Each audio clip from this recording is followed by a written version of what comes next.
అది 11వ శతాబ్దం కనౌజ్ ప్రాంతం. రాణి సంయోగిత పృథ్వీరాజ్ చౌహాన్ల ప్రేమ గాథ. ఆ శతాబ్దంలో ప్రసిద్ధి చెందినటువంటిది గొప్ప రొమాంటిక్ లవ్ స్టోరీ. రాణి సంయోగిత కుందనపు బొమ్మలా ఉంటుంది. 11వ శతాబ్దంలో కనౌజును పరిపాలిస్తున్నటువంటి రాజు జయచంద్ మహారాజ్, అతని కుమార్తెయే సంయోగిత అన్ని విద్యలను అభ్యసించినది. గొప్ప విద్యావంతురాలు, యుద్ధ కళలలోనూ అన్ని కళలలోనూ ఆరితేరినటువంటి గొప్ప ధైర్యశాలి.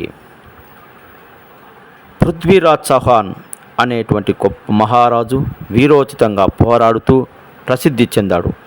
చుట్టుప్రక్కల రాజ్యాలన్నీ ఇతనికి సింహస్వప్నముడై ఉన్నాడు. ఇతన్ని చూసి అందరూ అసూయపడ్డారు, శత్రువులుగా మారారు. పృథ్వీరాజ్ చౌహాన్ గురించి విన్నటువంటి రాణి సంయోగిత అతని ధైర్య సాహసాలను గురించి అతని ప్రేమలో పడ్డది.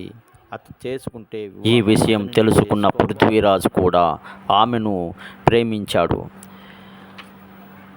అప్పటికి అతనికి 2 వివాహాలు అయ్యాయి. పృథ్వీరాజ్ సంయోజిత ప్రేమ గురించి ఇద్దరి మధ్య శృంగారం చిగురించిందని తెలుసుకొని అతనిని అవమానపరచాలని స్వయంవరం ప్రకటించాడు కనౌజ్ రాజు జయచంద్. అందరి రాజులకు, యువరాజులకు ఆహ్వానాలు పంపాడు. ప్రక్కనే ఉన్నటువంటి పృథ్వీరాజ్ చౌహాన్కు ఆహ్వానం అందలేదు. వేడుక సమయం వచ్చేసింది. మట్టితో చేయించినటువంటి పృథ్వీరాజ్ చౌహాన్ విగ్రహాన్ని ద్వారం దగ్గర ద్వారపాలకునిగా బొమ్మ పెట్టాడు, అతనిని అవమానించాలని. విషయం తెలుసుకున్న పృథ్వీరాజ్ ముందస్తు ప్రణాళిక రూపొందించాడు.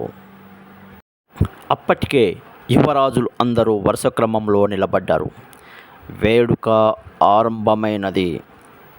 వరమాల పట్టుకున్నటువంటి సంయోగిత గంధాలు చిందే అందాల పొత్తడి బొమ్మల మెల్లగా మేఘంలాగా కదిలింది.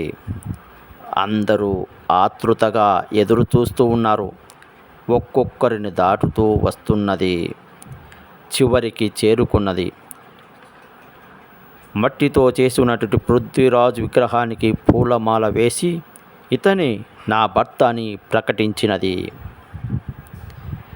ముందస్తు ప్లాన్ ప్రకారంగా విగ్రహం వెనుక నిల్చున్నటువంటి పృథ్వీరాజ్ ఆమె వెన్నుపై చేయి వేసి విల్లుల ఆమెను తనలోనికి తీసుకొని గుర్రం మీద తీసుకొని వెళ్ళాడు ఢిల్లీకి.